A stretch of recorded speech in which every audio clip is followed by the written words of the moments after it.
in order to properly address human longevity, you have to properly address nearly every human biological system. Like, why not marry modern science to ancestral wisdom? Think amongst entrepreneurs and executives and people who do travel a lot.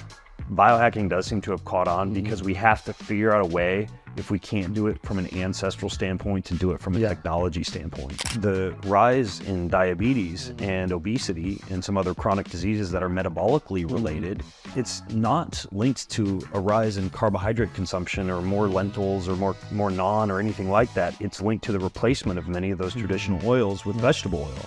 You hit 60 and our retirement age is 60 here, not 65 like US. And you mentally start acting like an old person, and the rate of aging just accelerates, and by the time you're 70, you actually act, behave, look like an old person.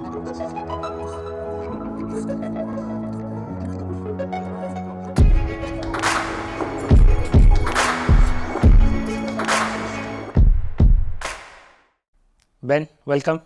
Really looking forward to this conversation. I think I read your book Boundless way back in 2019, or I guess I didn't fully read it. It's a 2,000-page book. I remember being really inspired because I had, tracked this field of longevity biohacking till that time.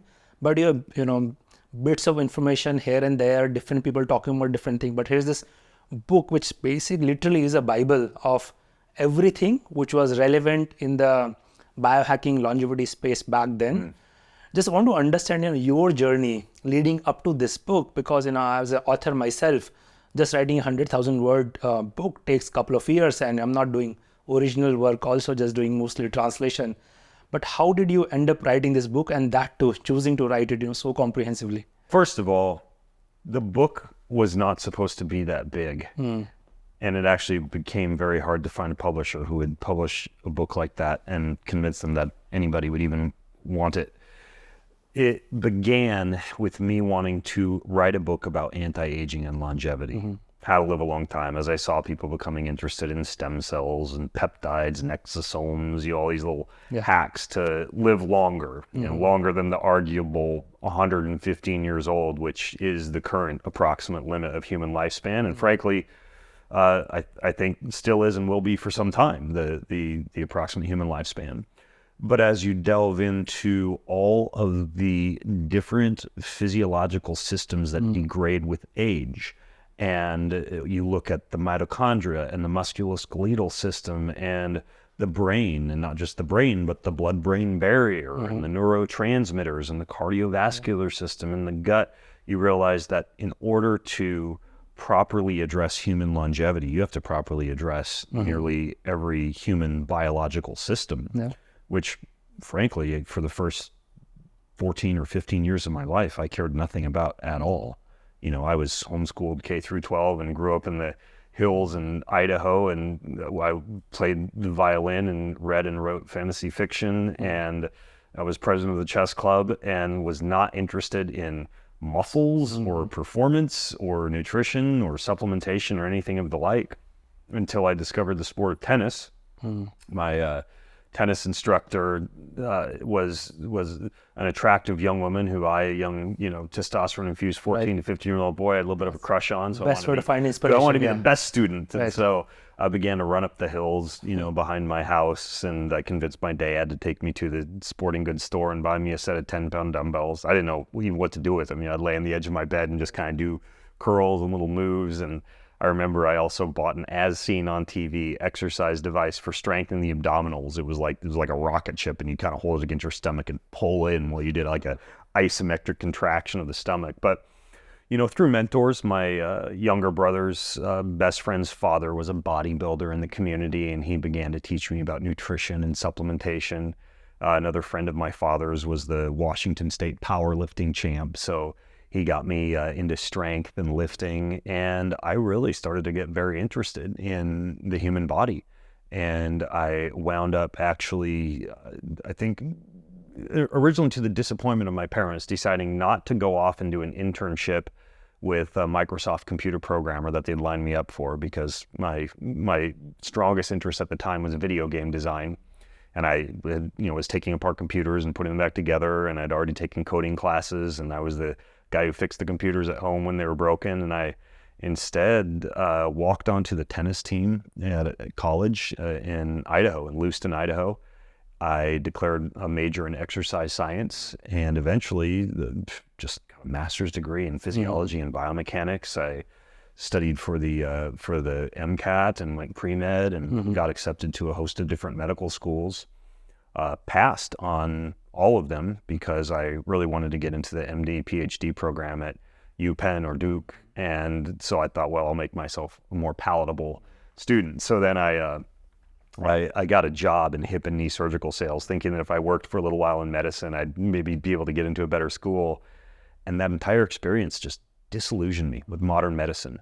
You know, installing $40,000 overpriced hip and knee implants into people who would have been better served through what I already knew, preventive medicine, health, exercise, nutrition, and the like. So one day I told my employer that this just wasn't for me. A week later, I found myself walking across the street from my little apartment to the Liberty Lake, Washington Athletic Club, slapping my resume down on the counter and asking for a job. And at that point, you know, I had a nutrition certification and I'd been personal training people all through college and looked good on paper. So they hired me, and I never looked back. I've been in human optimization, learning about it, studying it, and helping people ever since. And is that the term you like more, human optimization versus biohacking? And maybe another part of that, very curious, you know, when did biohacking start to become mainstream? Because I've been interested in health and fitness in general for a long period of time. I've also been active all my life, you know, played a lot of sports, bodybuilding phase, long distance running phase, and blah, blah, all of that.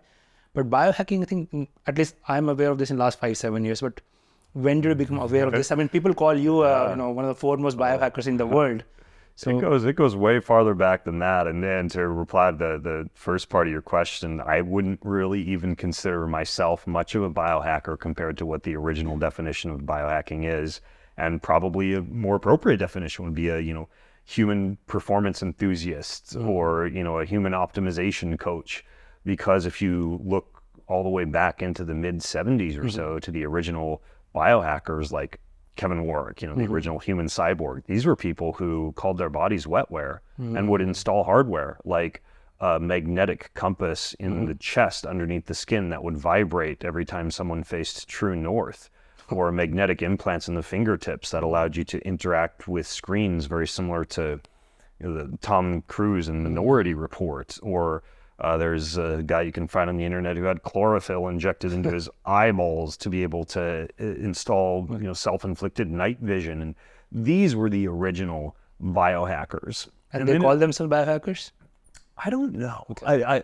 I would not be surprised. I mean, if you look at the phrase, essentially, you know, a computer hacker is someone who hacks into an OS or even sometimes the hardware of a computer to enable the computer to work more quickly or more efficiently, or override a natural setting of the computer that would allow it to operate better. Sometimes to the detriment of the computer, you know, sometimes to the extent where there's smoke coming out of the hard drive, which also happens to biohackers who take too many nootropics or smart drugs, for example.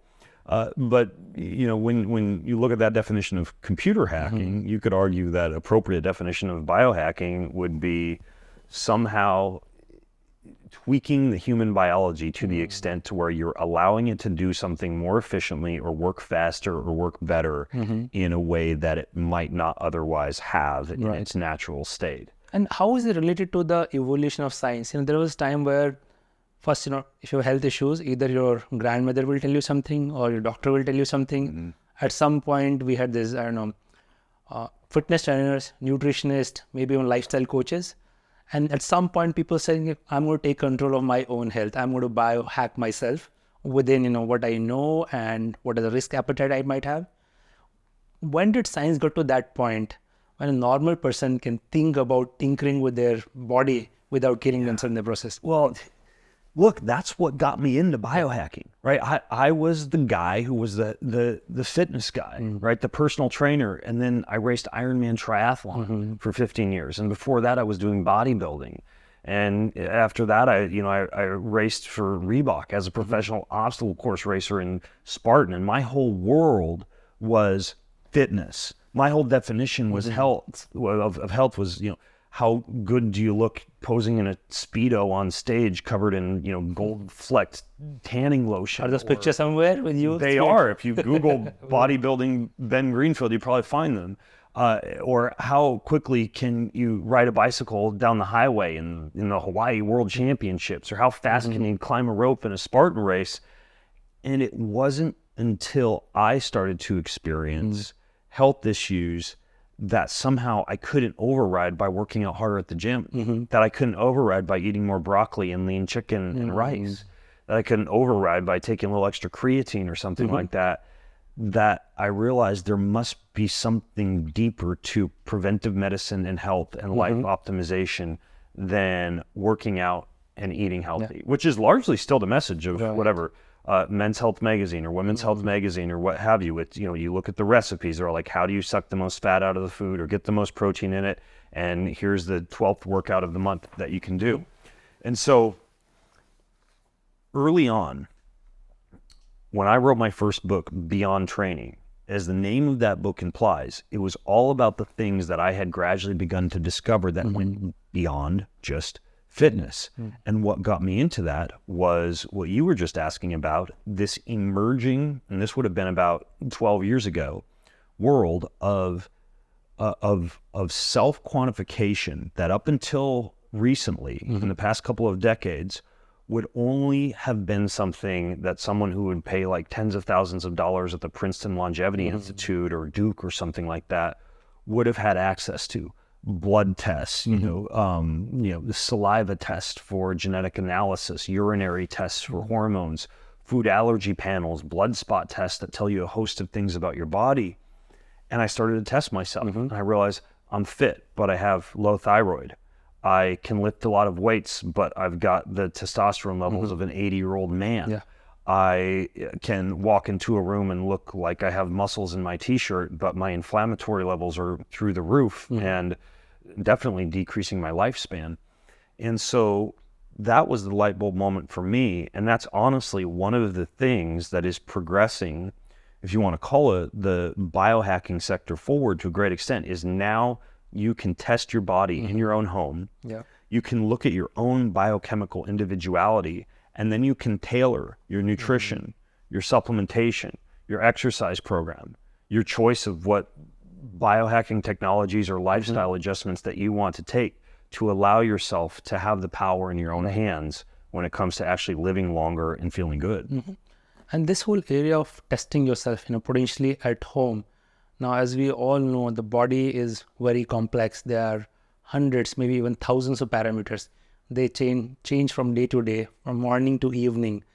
Someone who is aspiring to be a biohacker, wants to do something about his or her body to optimize performance or health outcomes. Where do you even begin? Because you have to understand maybe your book, I guess the answer, to understand the terminology, what each thing means, what is HbA1c, why that is important, how does insulin resistance works, what can I measure about that, should I worry about cortisol levels, can it be even tested? Honestly, even today I don't know how often you can actually test cortisol levels.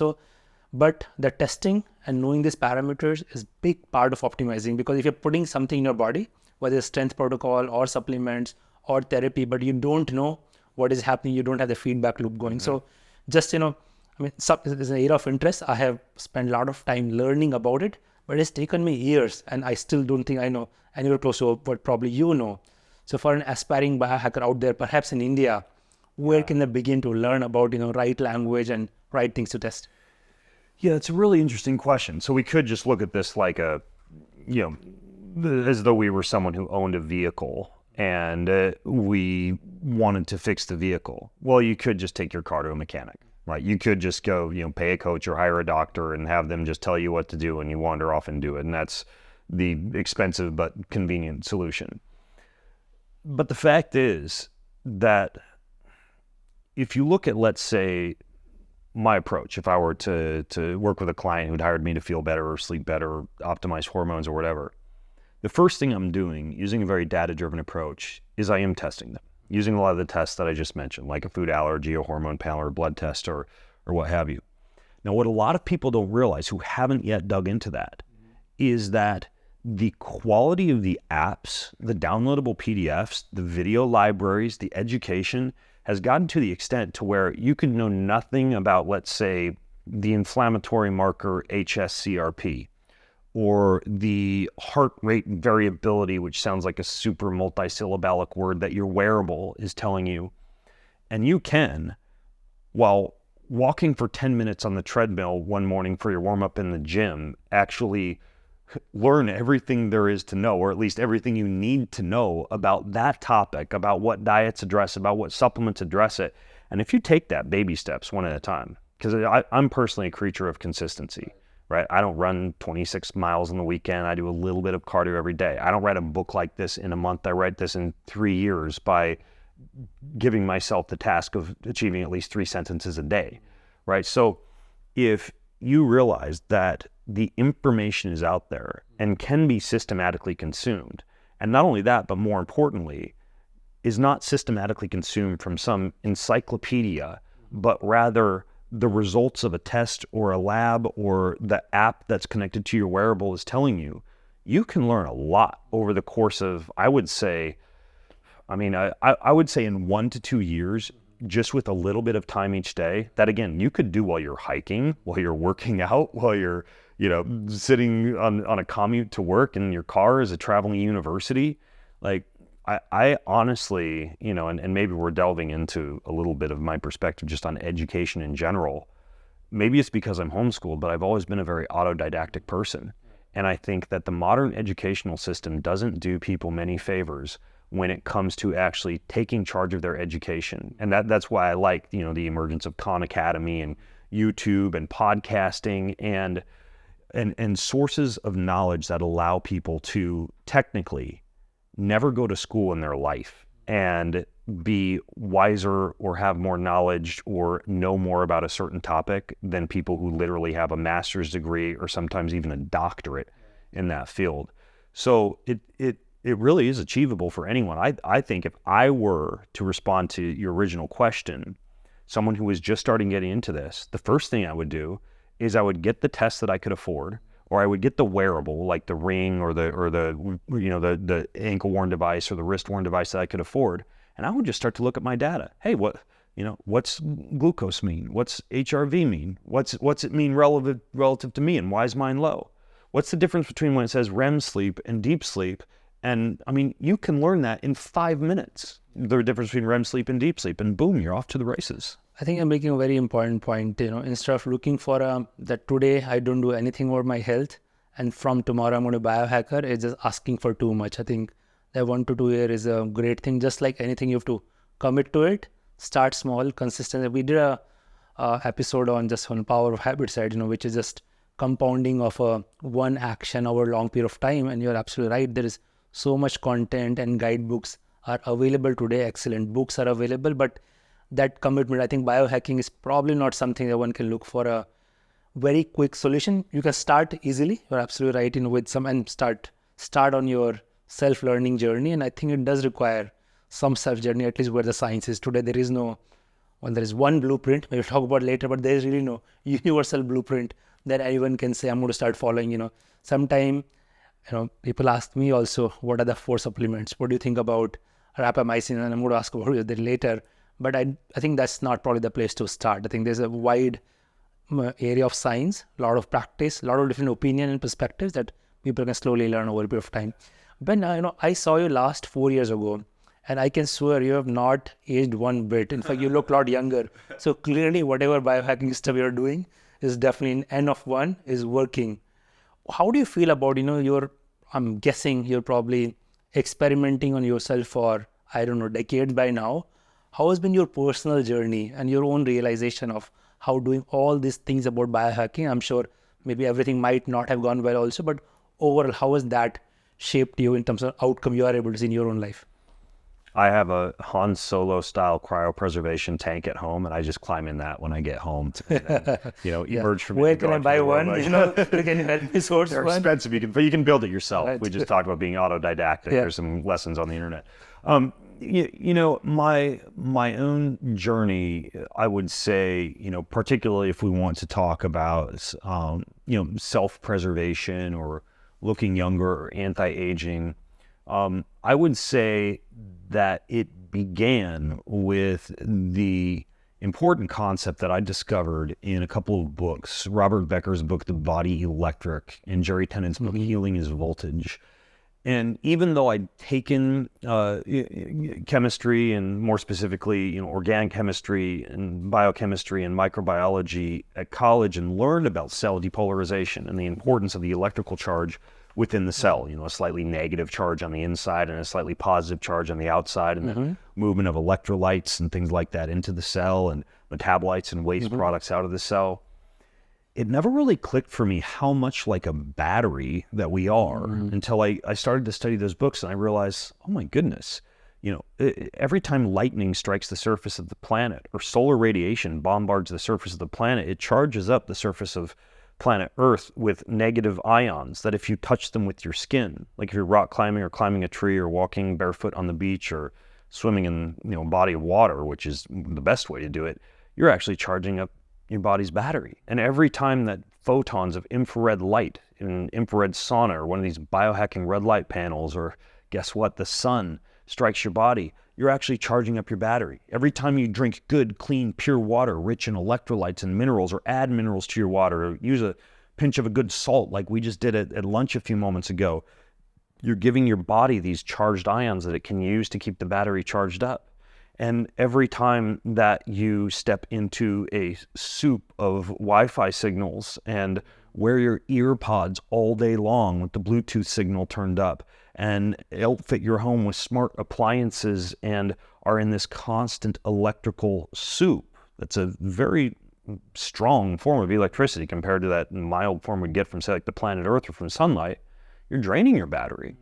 And so for me, I think probably the most remarkable thing I've learned in the journey of biohacking is how many of these biohacking technologies and how many of these concepts, whether things that are good for the body or bad for the body, are based on the body being a battery. And so when people ask me, like, well, how do I get started with biohacking? Sure, like we were talking about, you can test and begin to learn, but you can also say, okay, I'm going to start with the stuff that charges up the battery, right? Grounding, earthing, sunlight, infrared light, grounding mats, earthing mats, grounding shoes, earthing shoes, pulsed electromagnetic field technology, PEMF, which is like grounding on steroids, water, minerals, electrolytes, food that's grown in mineral-rich soil, or if it isn't, minerals added back to it.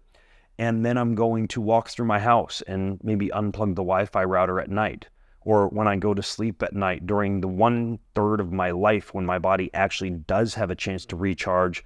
I'm not in an electrical soup. I move the TV out of the bedroom. I've got things unplugged next to the bedside. My phone's an airplane mode, or at least the Wi-Fi and the Bluetooth is disabled if it needs to be. If I'm using earphones or headbuds to sleep, they're wired instead of Bluetooth. And once you begin to think in that manner, I think that it's some of the lowest hanging fruit for self-preservation and for beginning to use biohacks that you can immediately feel that really treat the body as it should be treated, an electrical machine. Yeah, that's amazing. I think, sometimes we get carried away and think biohacking is all about these exotic molecules and hard to access, super expensive, these cryo chambers and whatnot, but they're everyday biohacks. So let me just recap, some of the things that you covered, like grounding is a good idea. So whenever you get an opportunity to walk barefoot, and probably whether you're walking on ground or inside your apartment, it's like we are on in 19th floor, does it do the same job?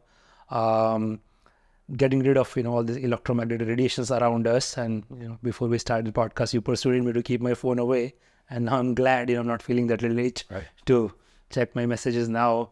You're wearing this strange looking yellow colored glasses, and I'm pretty sure there's some biohack reasoning behind that as well. Do you want to explain? Yes, and then by the way, just to briefly address your comment about the 19th floor, no, you are not as earthed or grounded. But this is one reason why even me on my second floor bedroom, underneath the top sheet of the mattress, I have a grounding mat, and it's plugged into the grounded outlet. Every outlet travels down to the ground eventually. And hopefully the home you live in is properly, properly built and has the right electrical wiring. And if that's the case, then you can actually ground yourself even if you're on the second floor or the 19th floor. You can also, by the way, if you don't have a pair of grounding shoes or earthing shoes and you don't want to walk outside like a dirty barefoot hippie, you can do like I do when I'm traveling and I go out for a walk, maybe after the plane has landed. I'll walk like 500 meters and I'll drop and do 20 push-ups. And then I'll walk. And so my hands are getting in touch and I'm getting the upper body strengthening effects. There's all sorts of little ways that you can do this. And like I mentioned, like the opportunity to swim in a natural body of water or even a pool with metal pipes that eventually reach the ground. With most pools, even the rooftop pool of a hotel will do that. And we flew here a few hours ago. After we podcast, I'll go back to the hotel. There's a rooftop pool and I'll swim in that because that's the best form of grounding that I'm going to get, even better than if I were to go outside the hotel on the ground floor and walk barefoot or on the concrete outside or do the push-up trick.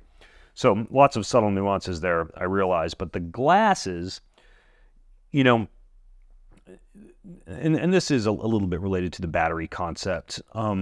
Modern overhead LED fluorescent lighting or the backlit light from a computer screen or a phone, particularly a phone that might not be in night mode or have the screen dimmed, it presents the body with the retina specifically with a very concentrated form of bluish green light, which is absent of the red light that bluish green light spectrum would normally have if you were in the sunlight, or even if you were under incandescent lighting or halogen lighting or a newer form of LED called biological LED or OLED.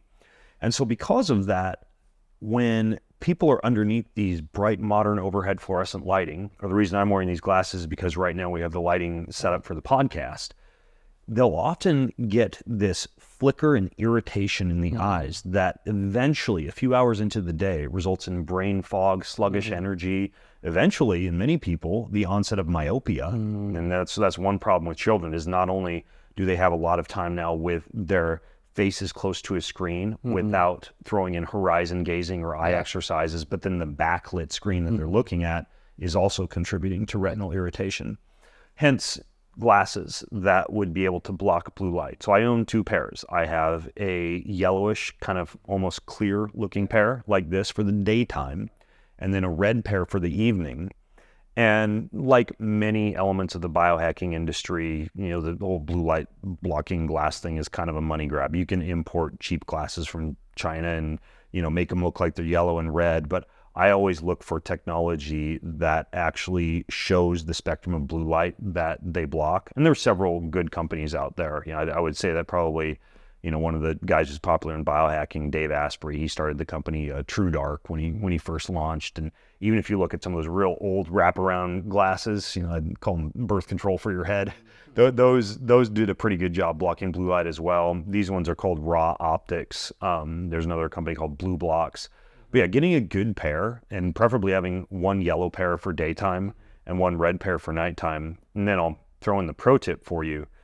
When I'm traveling or when I get up early in the morning at home, I will wear the red pair up until the time when I want to start waking up or up until the time when I want to start flooding my body with cortisol, which is what bluish green light does. And then I'll take off the glasses and hit myself with sunlight and blue light. So I sometimes wear the red pair in the morning to just ease myself into the day. Or if I go back home and I'm off of my time zone because my body thinks it's daytime, I use the red light glasses in the morning as almost like a circadian rhythm hack. Got it. Amazing. I think I need to follow some of that advice for my travel. I travel quite a bit and sometimes all the way to US, like you're traveling here, and that time zone difference, wreaks havoc on all the circadian rhythms. Are you familiar with the term Zeitgeber? No. Zeitgeber is a German word. It means timekeeper. And this is especially important for people who travel a lot or who have sleep issues just because of poor sleeping habits that they're fixing. Zeitgebers are things that cue the body that it's daytime and that the sleep drive can be diminished. And the most powerful of them that you can use to get your body on the time clock or wherever you've traveled to more quickly without jet lag. The first we've talked about is light, getting a lot of sunlight, or like I was in Delhi when I first arrived and it's gray there, and I couldn't see even that far outside of my hotel room window. So I travel with glasses that are the opposite of these. They're glasses that you open up and they produce the bluish green spectrum of light. I also have that on my desk at home, one of those blue light block boxes that's made for like seasonal affective disorder that brightens up the room. So light is one. Another one is food, right? If you're into intermittent fasting or skipping breakfast, that's a bad idea when you travel. Technically, a breakfast, and ideally one rich with about 20 to 30 grams of protein, is an excellent way to jumpstart your circadian rhythm. And then finally, movement is a pretty powerful timekeeper. Cold would be the fourth, but doing something like, say, like a movement session that you finish with a cold shower at the time of day when you want to start waking up. So if you play around with light, with a protein-rich meal at the beginning of the day, with temperature and with movement, those are all powerful ways to kind of jumpstart your circadian rhythm. Excellent. So in the morning, irrespective of where you are, if you're able to give yourself some glucose and protein, I guess, move around, get your heart rate going, expose yourself to white light, blue light, and probably maybe a cold dip, and you are up and running. In an ideal scenario, protein-rich smoothie sitting outside in the sunshine, followed by a dip in the pool, and you're gonna feel good pretty quickly. I'm gonna keep that picture in mind. I think. I think I have a travel coming up in a few weeks, so I'll try to replicate that to the extent. In fact, I want to ask you one more live advice now that you mentioned, this light. I have noticed this. I mean, this is we have fairly bright light here in the studio for the recording reasons, but it's very similar to light a lot of us are exposed to during office. A lot of offices are lit up like pretty brightly like this, and maybe I don't know. Definitely, a lot of people are not using these blue light blockers during the day, especially second half of the day. And sometimes I do feel when as the evening comes, start feeling heavy around my eyes, is a mild headache. Definitely, if you record for few hours, I feel that. If you are not able to use this yellow glasses, is there anything people can do in the evening to counter the effect of whatever extra light exposure, or you have to you can't wear the weird glasses, or you don't have access to them, and you're not going to convince your boss to change out all the lights or quit your job. It's kind of like what I was talking about with sleep, how you're not going to not be around Wi-Fi or not use your phone or not be around smart appliances during the day, but you at least can allow your nervous system to repair and recover during a night of sleep. And you could say the same for when you get home from a brightly lit office. If you walk into my bedroom at home in Washington State, all of the bulbs are outfitted with red incandescent lights rather than bright lights. This looks like a club. Yeah, like a nightclub, exactly. If you walk into the bathroom, there are next to the toilet motion detecting lights that I got off Amazon that turn on red when I walk into the bathroom at night. So if I get up at night to pee, I don't disrupt my circadian rhythm. If you walk throughout the house, the house it's very warmly lit because I've used regular, not red, but regular incandescent lighting. Halogen would also work. And again, that newer form of lighting and biological LED would also work. But paying attention to the lighting in your home. At your home computer, and even your office computer, you can do this. There's a software called Iris that you can install on the computer that will make the temperature of the screen more warm, less bright and harsh, and even reduce the screen to more of a red light when the sun sets in whatever area of the world that you happen to be in. If you own an iPhone, I don't have my phone on me. Hey, I'm following my own rules. It's in the other room. But if you Google iPhone red light trick, for example, I've outfit my iPhone, biohacked it to override the OS. And if you Google iPhone red light trick, you can do this in 2 minutes. And you right click the side button 3 times, and it sucks all the blue light out of the screen. So you can do right click the right hand side button. Yeah, the right hand side button 3 times, and but you have to go in and adjust your color settings first. And there's a triple click filter that you can do that sucks all the blue light out of the screen. You do it quickly. Just Google iPhone red light trick. So anyways, those are a few things that you can think about as far as the lighting is concerned. And then because we're talking about a little bit of an inflammatory response, just making sure that you consume foods rich in polyphenols and flavonoids. I think vitamin C and vitamin E are the most widely available antioxidants that are the most powerful that anybody can get. There's some like... And any time of the day, vitamin C and E. Well, vitamin C causes digestive distress once you exceed, depends on the person, but about 1 to 2 grams. And so the way that I do vitamin C, especially if I'm traveling in a polluted area, for example, is I split it into 3 1-gram portions throughout the day. And then with vitamin E, I take 4 soft gel vitamin E capsules in the morning. So my body is constantly getting a little bit of antioxidants in it. Now, it's important to realize that this can be overdone. Here's where we get back to the biohackers who are making smoke come out their hard drives, right? Glutathione is a powerful antioxidant. Many people are getting that as an IV. Well, I mean, if you did take chemistry at some point, you remember any of it, an antioxidant donates an electron, and once it donates the electron, it becomes a pro-oxidant, right? So you can do too much of an antioxidant and create a pro-oxidative scenario, which is why, like if you get a glutathione IV, you want to take like an oral antioxidant afterwards, like vitamin C or something like that. Or really, I would say, another insider tip for you, probably the most powerful antioxidant out there that you can buy in supplemental form is abbreviated PQQ. PQQ is a very powerful antioxidant. And that would be something that you could use if you just feel kind of like inflamed at the end of the day and like the light has beaten you up. But the most important thing you can do is take control of the environment that you're in after you get out of the office. Right. And I think in general in the health longevity space, I think the role of light is generally not very well understood or not much talked about. We immediately gravitate towards fitness protocol and nutrition, these days even sleep and meditation.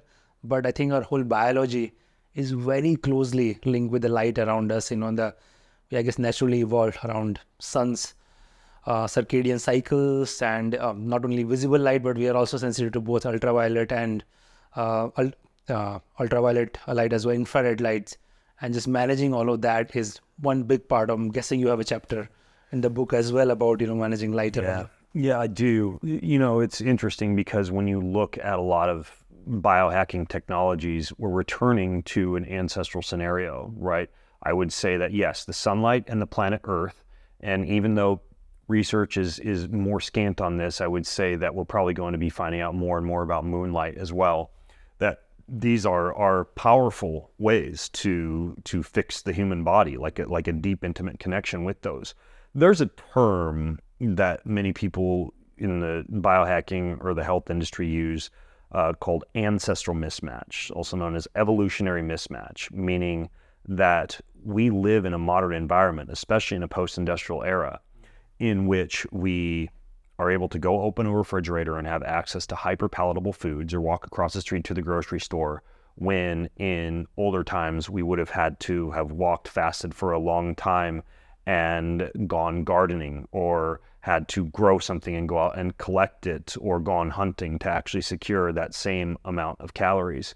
We are in temperature-controlled environments when normally our bodies would have had to have developed stress resilience by dealing with the rigors of cold and the rigors of heat. Or we would normally have had access to things like solar radiation, the radiation from the planet Earth, as mild stressors to the human body, or even like eating a wide variety of plants and herbs and spices rather than the standard cucumber, tomato, ho-hum salad from the restaurant. And so when you look at a lot of biohacking technologies, you take the things that I was just talking about, right? Like fasting is very popular. We're trying to simulate not having access to the hyperpalatable foods. Going to the gym and working in a fabricated movement scenario is popular because we're no longer farming and hunting and gardening and building fences and battling and doing all the things that we would have done for a long time. Cryotherapy chambers and cold tubs and saunas are popular because we're trying to simulate that temperature dysregulation we would have normally experienced. Infrared saunas and red light panels are selling like crazy because people want to get that sunlight inside of the box that they're living in. And, people are now buying grounding sheets and earthing sheets and the stuff that we talked about because we're disconnected from the planet. I was telling you at lunch about the home I'm building in Idaho. And in that home, I'll have like a lot of cool biohacks in the basement and in my office, but I also will be going outside in the sunlight and swimming in the pond that's at the edge of the property. Pond and not the pool. It's a natural pond. Right, exactly. Why not marry modern science to ancestral wisdom? Often when I travel, I travel quite a bit, as you do also. I'm doing a lot of biohacking because when I travel, I'm not in the backwoods of Idaho, right? I'm going through Mumbai or Bangalore or Delhi, for example, here, and I've got all sorts of things that make it a lot harder to go through security at the airport. But I'm doing a lot more biohacking because I'm disconnected. I'm in more of an ancestral mismatch when I travel. And this is honestly why I think amongst entrepreneurs and executives and people who do travel a lot, biohacking does seem to have caught on because we have to figure out a way, if we can't do it from an ancestral standpoint, to do it from a technology standpoint. Got it. And we should underline that point about ancestral mismatch because I completely agree with you. While modern science is giving us all these tools and insights and some very novel solutions which are very relevant in the new lifestyle that we find ourselves in, but also where people grew up, what their traditional diet, traditional rituals, traditional way of living, being in touch with that and being aware of that, and just thinking about, I guess, how your great grandparents were living and replicating some of that is probably going to be very relevant biohack for you. Oh, absolutely. Let's take let's take Indian food, for example, right? Like your ancestors would have cooked with healthy oils like ghee, sometimes perhaps mustard oil if it could be extracted, extra virgin olive oil, coconut oil, and the like. And the rise in diabetes and obesity and some other chronic diseases that are metabolically related here in India. I looked into this a few years ago when you and I had lunch here the last time, and I had already looked into this before I traveled. It's not linked to a rise in carbohydrate consumption or more lentils or more naan or anything like that. It's linked to the replacement of many of those traditional oils with vegetable oil, which is more fragile oil that can be oxidized more easily when exposed to temperatures and repeated heating and contribute to inflammation in the body.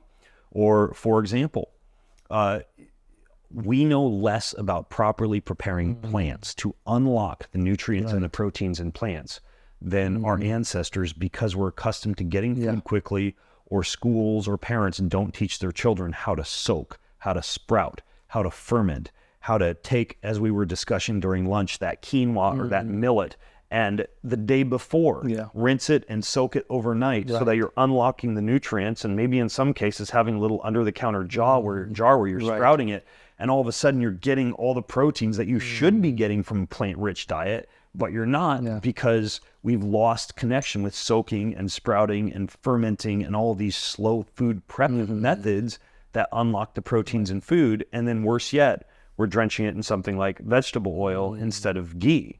And I mean, there are ways around this, of course. I mean, we've been shooting videos the past few days when I'm here walking through the grocery store talking about, where you can find the extra virgin olive oil in glass bottles instead of plastic, and how the ghee can be used as a replacement for vegetable oil, and how you can ask at the restaurant that they not cook your food in vegetable oil, or when you're at a hotel like I am and you're at the buffet, you ask for 3 scrambled eggs in ghee, or ask for your vegetables to be cooked in coconut oil. And you just have to be an aware consumer. And then, then you throw in the icing on the cake, the biohacks, right? Let's say you want to maintain muscle or build muscle on a plant-rich diet, and you're already unlocking some of the proteins from that food because you're learning some slow food preparation methods.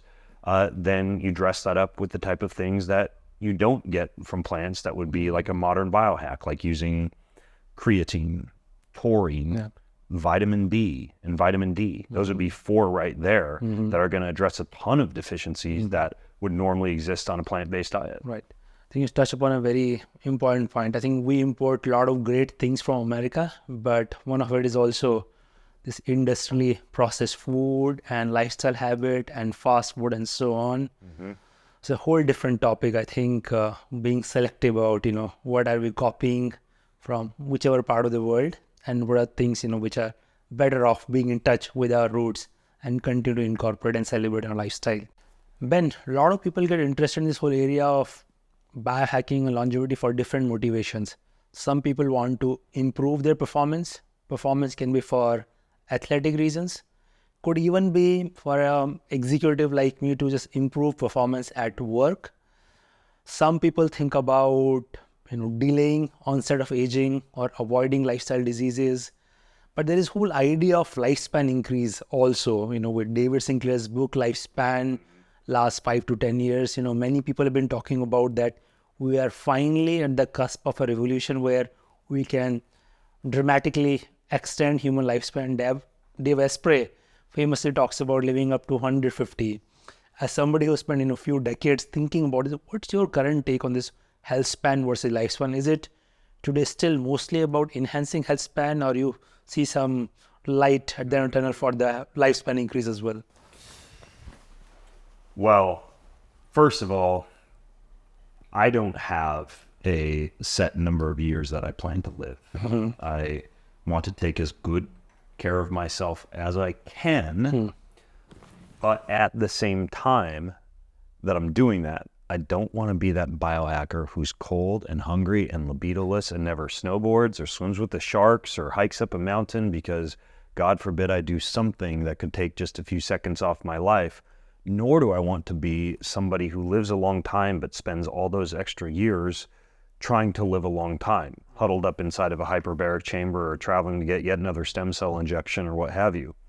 I think you do need to strike a balance. And this is particularly relevant because if you look at, let's say, the Rejuvenation Olympics, which is a hot new website in the US where people are submitting their test results from a aging test called the True Diagnostics Aging Test, which measures, not to get too into the weeds, but the rate of methylation, which is a rate of how quickly you're aging. Prior to that, you might have done a telomere test, which honestly was somewhat inaccurate and is just a test of how quickly the number of white blood cells on the blood spot that you submit are experiencing telomere shortening.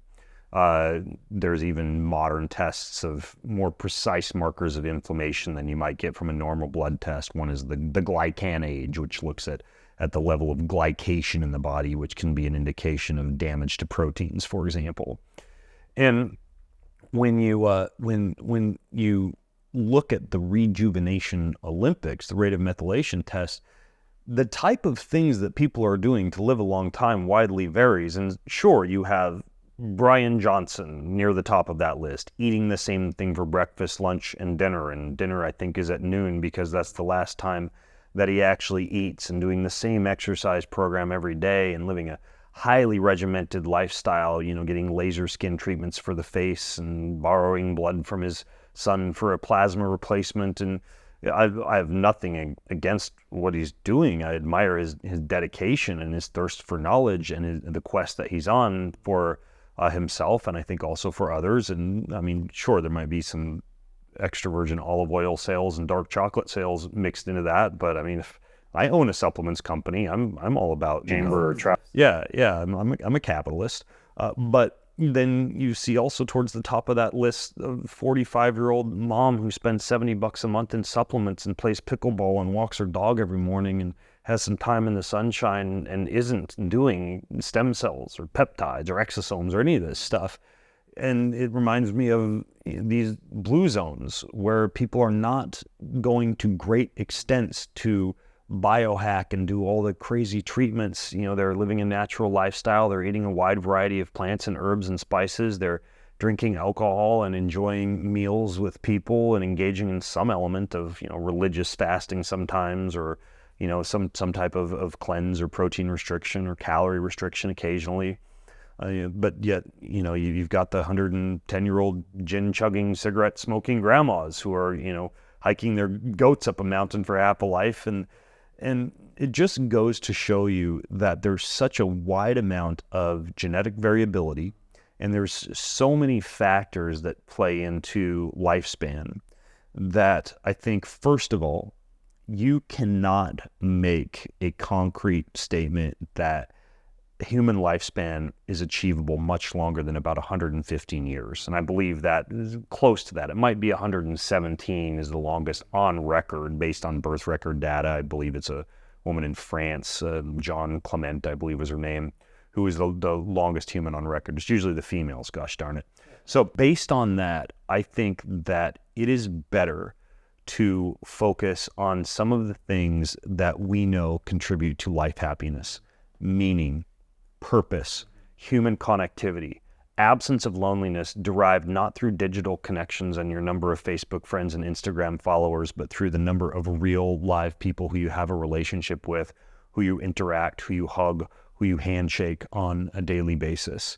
I would say that, recent book I read called The Cancer Connection makes a pretty good argument for the idea that human connectivity is probably one of the better things to engage in for that ideal combination of health span and lifespan. And I would include happiness and life enjoyment in the health span part of health span and lifespan.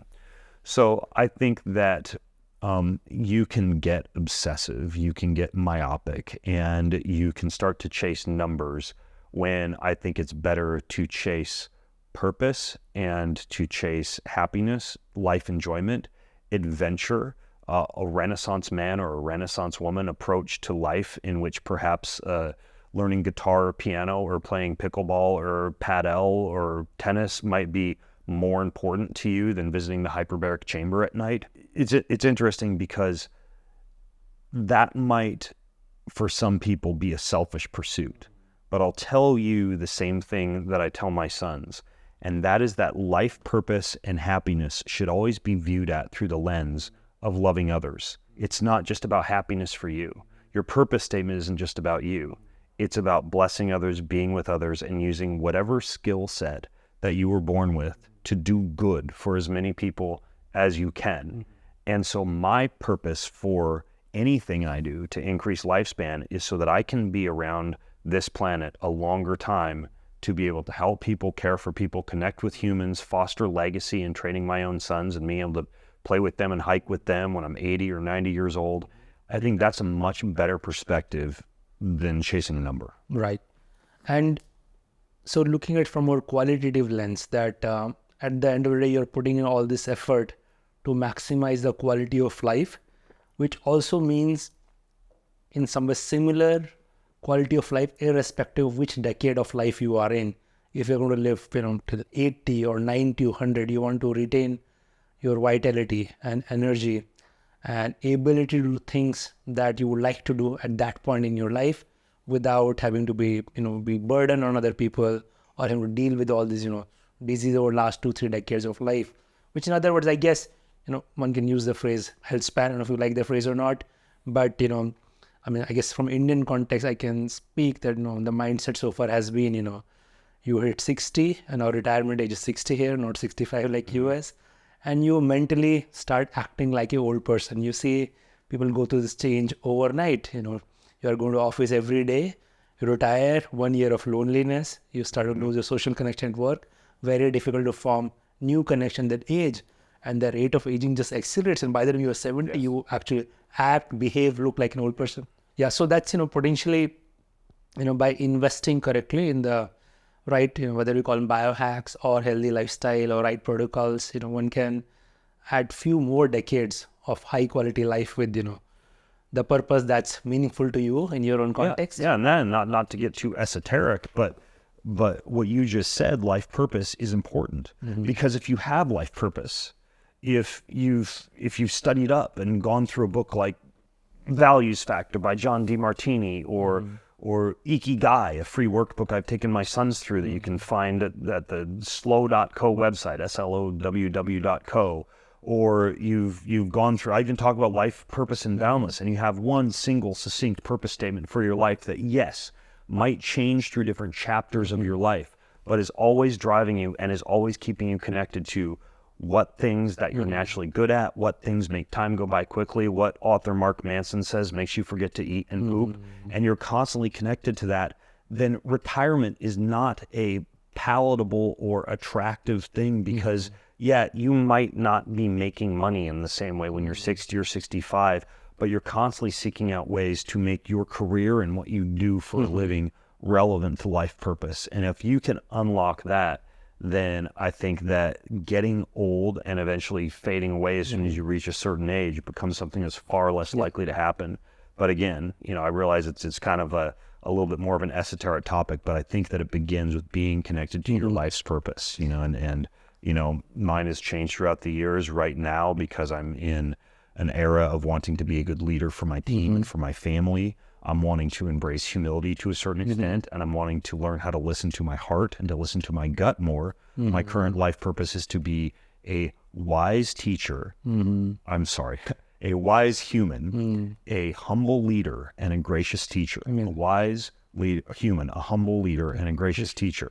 And that was the life purpose that I developed on January 1st of this year as I recognized that I was stepping into a new phase of my life. And as a matter of fact, typically during Christmas break is when I reanalyze, step back, and look at my purpose statement. And I like to be able to come back to that, when life's flying at you and you're stressed out and you wake up in the morning and you're a little down and you need something to get you out of bed in the morning, you have to be able to return to that purpose statement.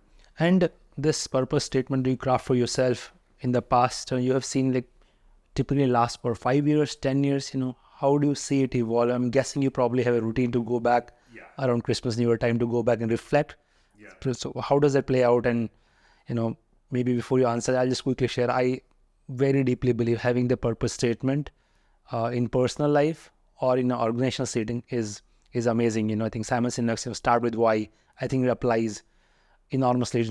Corporate setting, companies will have that deep purpose and mission, go the distance versus, and same applies for individual human life. At some point, I define my purpose in 2 words. There's really this word I like called consilience. It's like unity of all knowledge.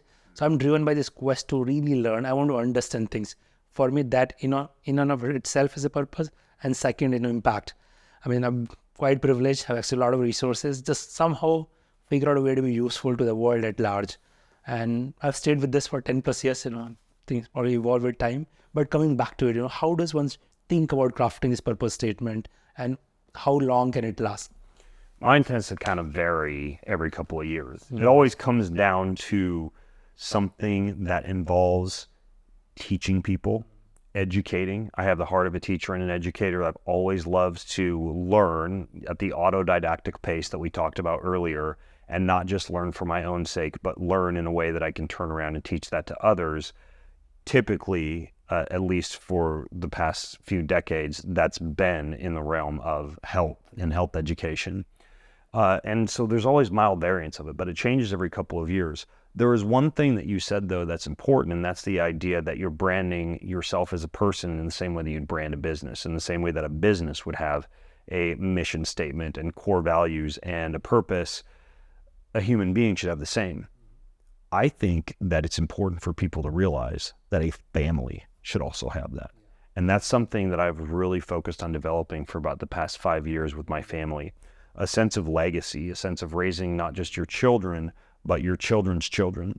And so our family has a purpose statement, a mission statement that hangs on the living room wall, a core set of values that's within that mission statement, a family crest hanging above the fireplace, a family logo with each of the families symbolized in that logo. And the logo is on throw pillows and pickleball paddles and the family pepper shaker. And it's on the family flags that are on each side of the door when you come in the same way that you might have an old, an old crest for a family. And it's on our hats and our t-shirts. And we go out to dinner on the weekends and we all wear our family logo hoodies and our family hats. And we're that weird family. But my sons know what it means to be a Greenfield. And we have a multi-100-page book for the family. Here's what we do on Thanksgiving. Here's what we do on Christmas. Here's what we do at night before we go to bed. Here is what time we gather in the family living room for morning meditation. Here's each family member's hex color for their logo and their text and their font. And here's the structure of the weekly marriage meeting that my wife Jessa and I have. So when my sons eventually start their own family and marry and move out of the house, I'll be able to hand them this book that they will then be able to build upon as they continue to develop the Greenfield legacy, because this is relevant to what we were talking about when it comes to tradition, the way that food is traditionally prepared, for example. You're no doubt familiar with and probably talked before about the rags to riches to rags phenomenon, or this idea that children will inherit wealth from their parents, not have a sense of identity and connection to the family, and go off and squander that wealth because they haven't been raised with a sense of legacy and generational wealth. And so I think that in the same way that you develop yourself and your purpose and your business and your purpose, family also has to have purpose. That's amazing. I mean, that's... Thanks for sharing, first of all. I think that's very interesting. I have never heard of something like that, but it makes so much sense that, as a group of people who are living together closely, have this shared life context to articulate the collective purpose. So as a group, also you're moving towards something, stemming from some core values that deeply believe in, right, rituals, and that you do together as a group, and a visual identity that you have created, taking to the next level. And these things can last for a very long period of time. I think I'm going to have this conversation with my kids. Yeah, and in the same way that your purpose statement constantly evolves, the family book constantly evolves. Like recently, both my father and my mother experienced some significant health issues.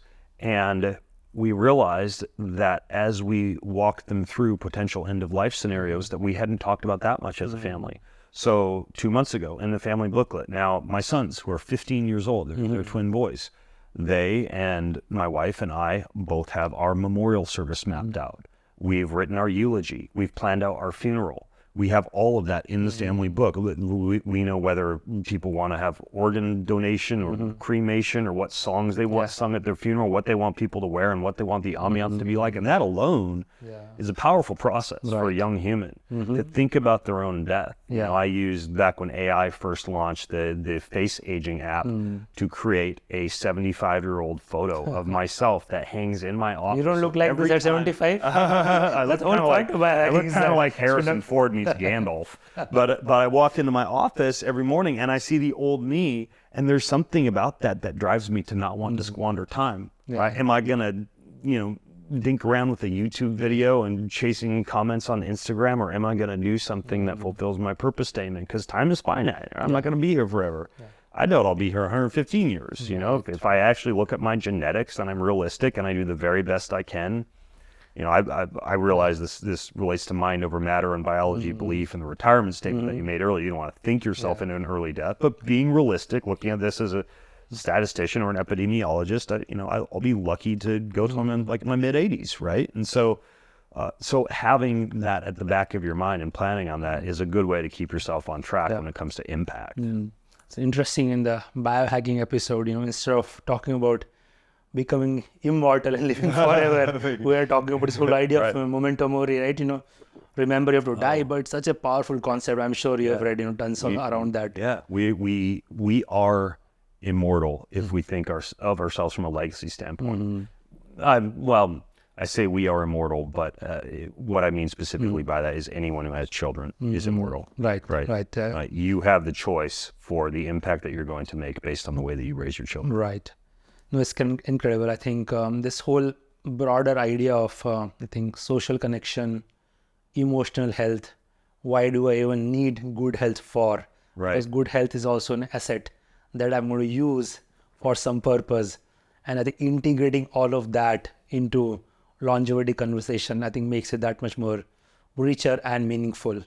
I want to come back to, the world of more sciencey world of biohacking and longevity. I was telling you earlier at a conference a couple of weeks ago where some of the top longevity researchers were there and talking about where are we with metformin clinical studies, or where rapamycin is. A lot of these guys are taking rapamycin, but also obviously we know that there are no human clinical trials, and NMN, should humans already start taking it or not? How much we can extrapolate from animal models to human models? What is your process to look into some of these emerging molecules which get a lot of press these days? Sometimes they're touted as, be all end all of everything longevity. But what I might take away from this conference was, it's deeply gray area. There is very gray area. Yeah. So how should, but we all read about it in headlines. So what should we know as a normal user interested in longevity process these things? Yeah. Expense and anecdotal observations are probably my two primary metrics when I'm looking at something like, let's say, rapamycin or metformin, or there's another one that you just saw, niacinamide or NAD. And probably in addition to the expense and the anecdotal observation, I would say a third would be the alternative options that might offer me similar results with a little less hassle. So let's say, for example, metformin, right?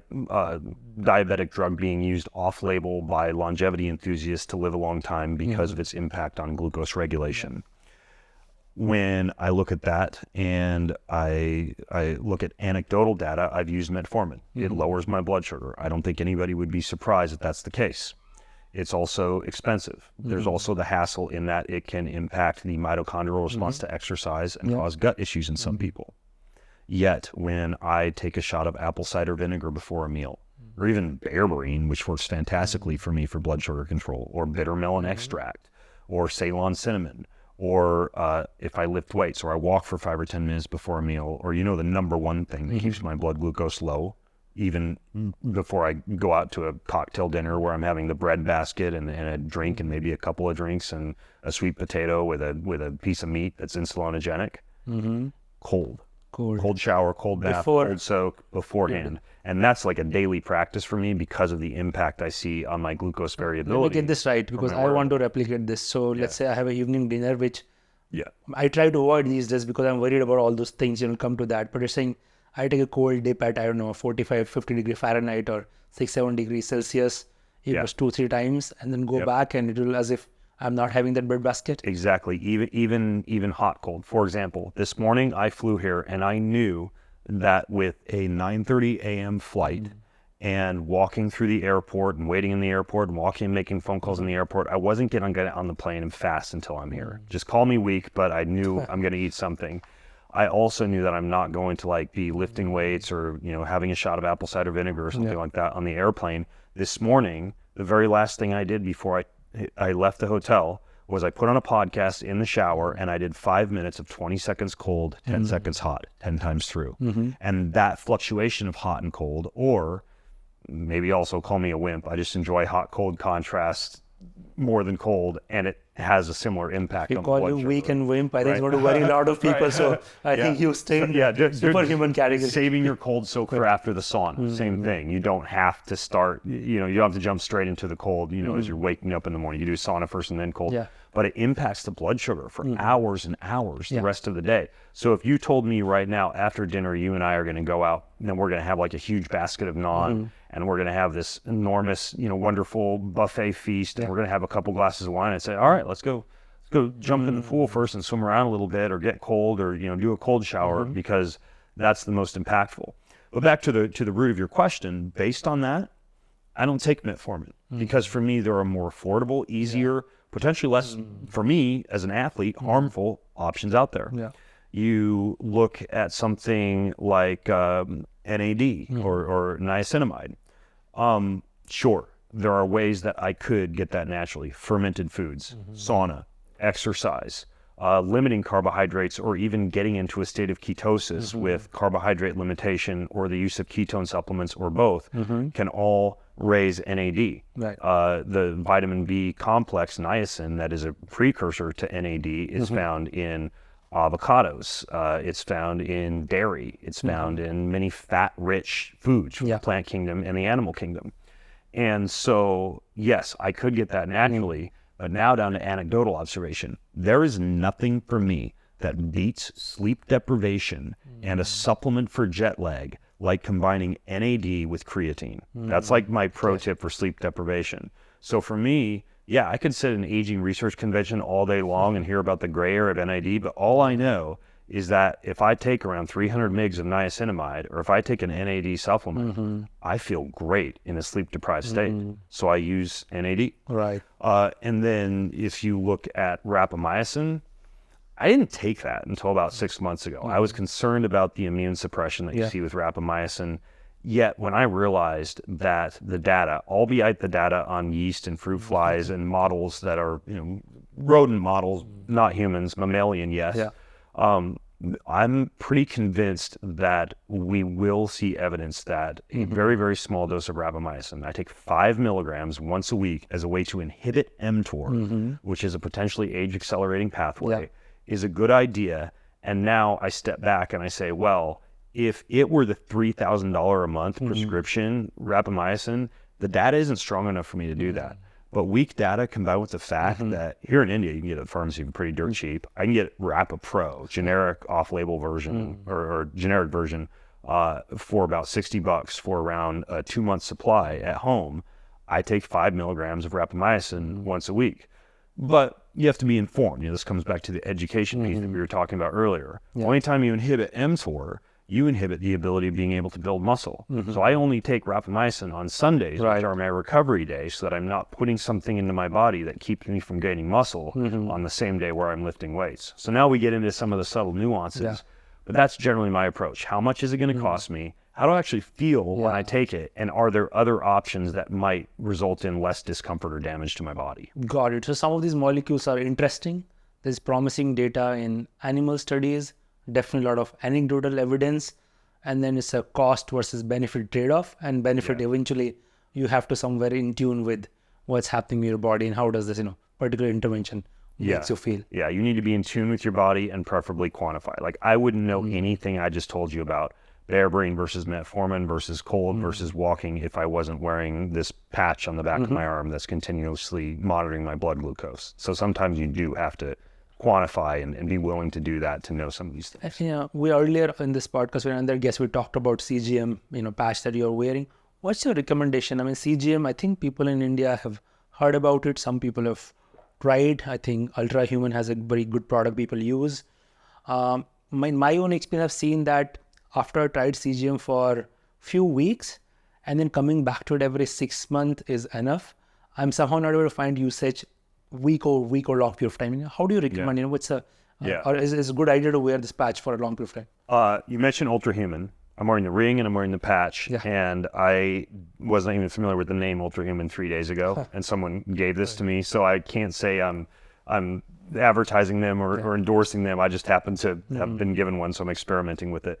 However, at home I do use a Freestyle Libre patch 2 weeks every 2 months. Okay, got it. Right, so they technically send you every month. So by the end of the year, I usually have a surplus that I give away to people of blood glucose sensors.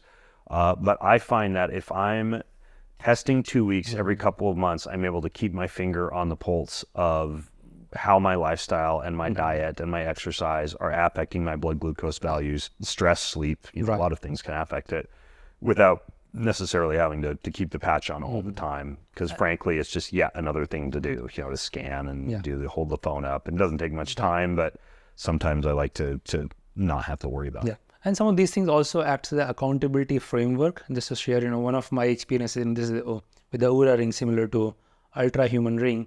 When I started wearing this, I noticed that whenever I'll have a drink or two, my scores will be terrible next day. Yeah. And at some point when you get used to getting, 85, 90, and suddenly you get 60. One is the whole psychological drama of that, the whole different ball game. Park that for a second. And then I start looking into, the impact of alcohol on the sleep quality, especially REM sleep. And a lot of people started talking about it. Hoverman had a whole episode on the impact of alcohol on sleep. And his basic, I guess, the whole episode takeaway was alcohol is bad. Now we know alcohol is a big social element. Bangalore is the beer capital of India. There's so many, breweries everywhere in every street. I have now stopped, alcohol. I think the data was adding up to be too much, and now I get much better score. But what's your take and recommendation on just how the approach to alcohol for someone who is a frequent drinker? I drink almost every day. I have about 6 to 7 drinks a week. Okay. The reason for that is because, first of all, if you look at the data that Dr. Huberman, who's very intelligent and wonderful public health educator, by the way, cites, it doesn't differentiate between the 1 to 2 drinks of alcohol in a almost microdosing way that many of the blue zones engage in, besides Loma Linda, and having all 6 to 7 drinks on a Saturday night and overwhelming your body with acetaldehyde and ethanol. There's a big difference between me saying running is healthy and running 2 miles a day versus running 27 miles on a Saturday, as far as how much my body is able to handle at a time. That's the first thing to realize. The second thing to realize is not all alcohol is created equal. Gin, vodka, tequila, particularly mezcal tequila, an organic biodynamic glass of red wine, such as you'd find from Italy or New Zealand or France, is going to be far lower in toxins and sulfites and preservatives than getting a margarita mixed with high fructose corn syrup or a Manhattan made with jaggery at the bar or at the restaurant.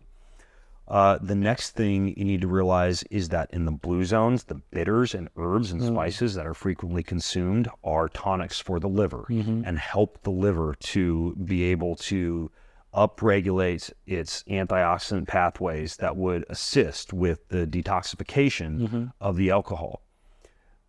I go a step further than that. Before I drink alcohol, I will take a supplement. Particularly, there's 2 that I like. One called DHM, dihydromericin. You can find it just about any pharmacy or health food store. It actually breaks down acetaldehyde. It's not going to break down 6 or 7 drinks, but 1 or 2 drinks breaks it down So you're removing the toxic byproduct of alcohol. A new genetically engineered probiotic called Z-Biotics, a tiny little liquid shot. I mean, you can get it in the US. I don't know if you can get it here, but it will act similarly. In addition to that, after I've had alcohol next to the bedside later on at night, I'll take a binder. Why later on at night? Because a binder will bind anything, including that DHM or that Z-Biotic or whatever else digestive enzyme I might be having with dinner. So before I go to bed at night, I'll take some activated charcoal or some chlorella to bind the alcohol. So I take a binder before bed at night anyways, because since I'm going to have a bowel movement the next morning, it's like a daily detox. And if you've had mold, mycotoxins, even chronic co-infections like Lyme or Epstein-Barr, it's a really good way to move stuff through and out of the body. So it's all contextual. Like a little bit of alcohol on a regular basis, almost like microdosing, accompanied with things that help you to process the potentially toxic byproducts of that alcohol, I think is an okay approach. Not only is it an okay approach because it does lend itself to a little bit of the social enjoyment that you talked about, not only is it an okay approach because for me, it keeps me from getting drunk. I haven't been drunk in 15 years because I never feel like I had alcohol in a month. I'm going to go out and have a six-pack. And then finally, if you look at the plant kingdom, plants don't have teeth and claws and antlers and sharp nails like animals do. So they've developed their own plant defense mechanisms that allow them to, when consumed by a mammal, cause mild irritation to that mammal. In high amounts, bloating and digestive distress that would allow the seed of that plant to be pooped out by the mammal so it can grow elsewhere. It's an evolutionary survival mechanism of a plant. Well, in small amounts, this induces an endogenous antioxidant production in the human body that results in the human becoming more resilient, which is why a high intake of a wide variety of plants and herbs and spices can be good for you. Now, this might seem paradoxical to what I was saying earlier about quinoa or millet and, the soap-like irritants in quinoa, or say like the lectins in grains and some of the problematic compounds that can make you sick if you're, say, like eating enough plants to get all the protein that you need. There's a difference between microdosing with small amounts of plants and herbs and spices and a little bit of alcohol and like on a regular basis eating huge amounts of plant defense mechanisms that haven't been deactivated through soaking and sprouting and fermentation and the like. So we could even draw an analogy between another popular habit amongst biohackers these days, microdosing with psychedelics. Big difference between dropping 100 micrograms of acid at the beginning of the day and taking 10 micrograms for focus or creativity. Big difference between eating a 5-gram psilocybin truffle and taking like a minuscule amount of magic mushroom for creativity during the day. So it all comes down to the dose is the poison, what do you accompany it with, and how is it actually affecting you and your propensity to do more or less of it. Got it. Amazing. I think that's a really good mental model. I think that's also going to make a lot of people very happy listening to that because alcohol is vilified a lot these days. I might have done my own bit. I have a nice wine collection I'm starting to give away slowly. I'll reconsider. When you say microdosing of, alcohol, what does it mean? You take a, glass of wine and sip it slowly for next 2 hours? It doesn't necessarily mean that you're consuming it in tiny microdoses when you're having it. It means you're drinking a very small amount every day. I see. So I might have a glass of wine, maybe a little bit more than that, around 4 ounces with or right before dinner.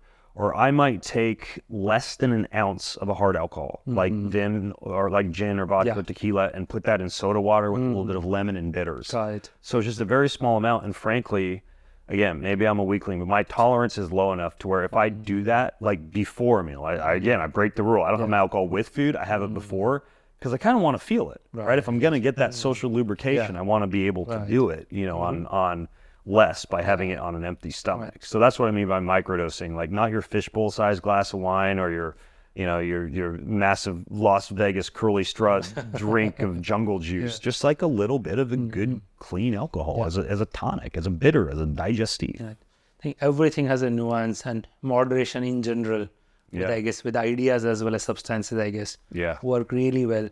Before we wrap up, Ben, I want to ask you, I know your book has probably thousands of biohacking inputs, and people can go through the whole book. Hopefully there's a new one also on the way. But if you were just go through your morning till night and just recap some of the biohacks that work for you for a long period of time, which are simple, cost-effective, easy to get access to, just if you run through your morning till night. I saw you doing something which looked like a stretching or jumping jack equivalent during the break. But yeah, let's run through your day and see what are some things some of us can copy from your routine. Sure. Some of the key things. Don't worry, you don't do all this stuff and then officially start work at 5 p.m. Like, these are just little things that I would sprinkle in throughout the day. I always, at some point in the first hour when I wake, engage with the production of what I call young muscle, meaning I've got a collection of little foam rollers and massage guns and little exercise balls and things like that in the basement. And typically I'll put on some hot water for coffee or tea, and I go down to the basement and I kind of like do my own self-inflicted massage, get the blood flowing. I'll usually listen to something that's kind of easing me into the day, typically like something spiritual, like a devotional or scripture reading or something like that. And I'm just kind of working my body and moving almost like a dog where it stretch when it gets up, or Baloo the bear would rub his back against the tree in the Jungle Book. I'm kind of like doing that type of thing. So I figure by the end of the week, I've amassed like, 75 to 90 minutes of deep tissue work without actually getting a massage, working out the cross links and the adhesions and muscle. I also like it because some days I just don't have time to work out, but I'm moving all day long. This is another hack of mine. I got a kettlebell on the floor of my office. I've got a walking treadmill. I got a pull-up bar going up the stairs. And so I like to know that at any point during the day, I can move without injuring myself, all the more important as I get older. So starting off my day with some form of movement just kind of creates momentum for me the rest of the day, just to stay metabolically active, which is great to reduce your risk of chronic disease and lower the blood sugar that we talked about. So start my day with that. Most days I do some form of heat and cold. If I don't have the time to do it in the morning, I'll do it in the evening. If I'm traveling and I'm in a hurry like this morning, I'll do the hot cold contrast in the shower. Play a podcast or an audiobook while I'm just in there, wasting water. But, and I'm cognizant of water use, but sometimes that shower is worth it. At home, I like to do a sauna followed by about 2 to 3 minutes of cold, like a cold bath or a cold soak, literally. Like in dry sauna versus steam? I like infrared, just because you're getting all that photonic light absorption that I talked about earlier that's beneficial for charging up the battery. The photons of light penetrate the skin a little bit more deeply, resulting in a deeper sweat and more detoxification. Yes, you need to be in there slightly longer than a dry sauna. You got to warm it up, which you got to remember to do. Dry sauna you can just walk into. Steam sauna, I get nervous about the mold. I get nervous about whether or not the water that you're breathing in, whether that vapor has been filtered. And so if I use a steam sauna at a health club, I literally ask them, kind of like how I ask if the food's been cooked in ghee or vegetable oil, do you use a water filter in the steam sauna? And if they don't, or if they don't know, I usually don't do the steam sauna. I love the way it makes you feel, but I'm careful about what I'm breathing in the steam sauna. So hot and cold is an element. Mobility is an element. I would say that I'm typically doing some form of strength training throughout the day, either a formal trip to the gym in my backyard or in my basement, or again, the kettlebell on the floor of the office. On a day where I'm just looking at my schedule, I'm like, I'm not going to be working out today. Just every time I go in and out of my office, I'll do 30 kettlebell swings, 20 push-ups, 10 air squats. So I just kind of make mini workouts throughout the day. In the afternoon, I always take some form of a nap or a siesta. The reason for that being that I like to have my nice, quiet, private mornings, but it usually requires me getting up around 4:30 or 5. And because I've got a family and I'm usually not going to sleep until 9:30 or 10, that builds up to long-term sleep deprivation or a little bit of tiredness and not being in a great mental place by dinner time. So always after lunch, I make sure that my team keeps the schedule clear from about 1:30 to 2:30, which allows me time to slip into the basement and to do a nap. I have a hypobaric chamber. I love to nap in that because I zip myself up and I breathe pure oxygen. The world can't get to me, and I just lay back and I either meditate or I take a nap or I do one of the non-sleep deep rest protocols like yoga nidra, play around with some kind of a relaxation device I'm supposed to be testing and trying out anyways. And my wife's going to kill me if I'm in bed every night with a bunch of wires attached to me. So I've used my lunchtime, my post-lunch siesta to even like try out new devices. That's kind of job as a immersive biohacking journalist to do some of that stuff, and that's the time of day I've identified as being able to do that.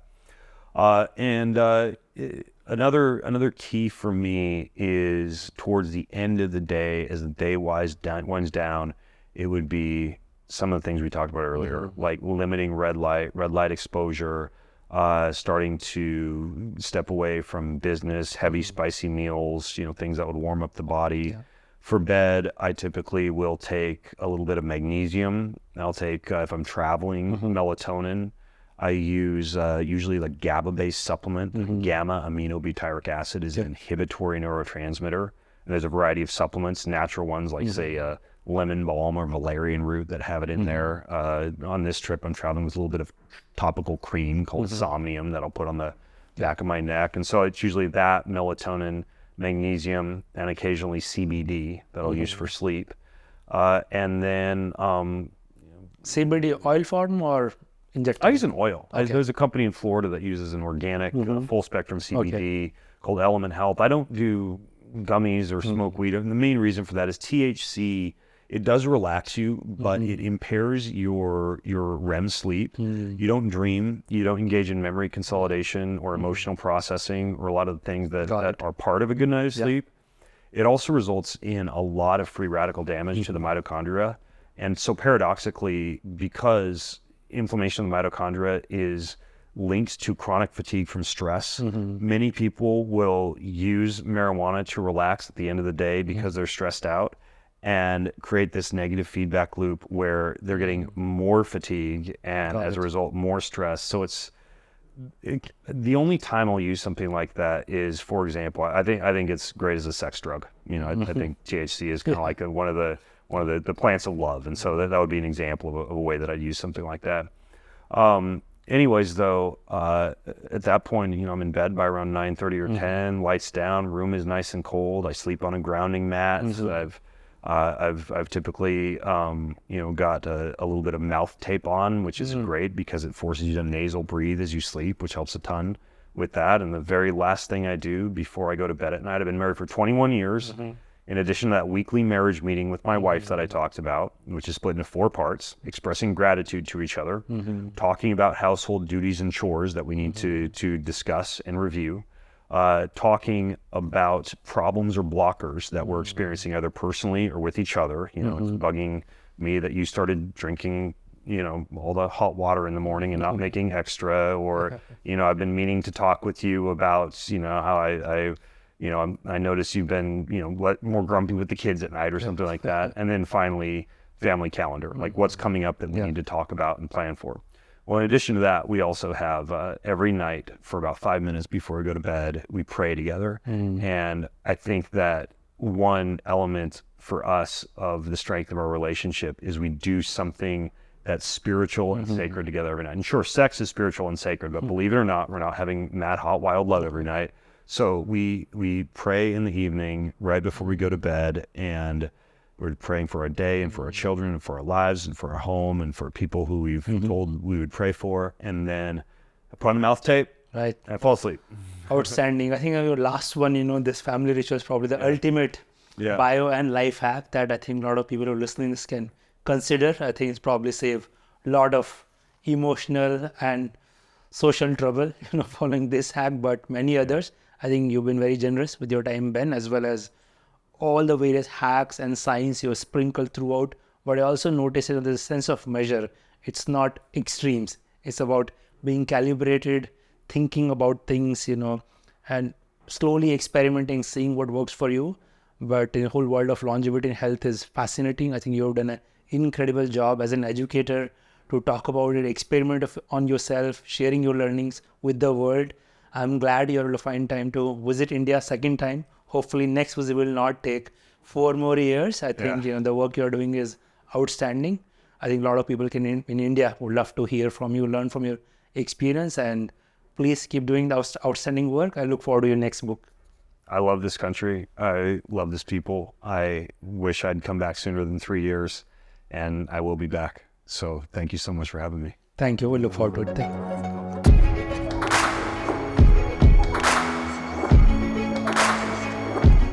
At SparX, we aim to bring to you stories of exponential impact. We share in-depth analysis of what goes behind success stories. If you find our conversations interesting, you can join us by subscribing to our YouTube channel. You can also listen to SparX on Spotify, Apple Podcast, or any other audio platform of your choice. If you have any suggestions on who we should invite or what topics we need to cover, just let us know in the comments. We are always listening, looking for ways to improve, and keep getting better as we go along.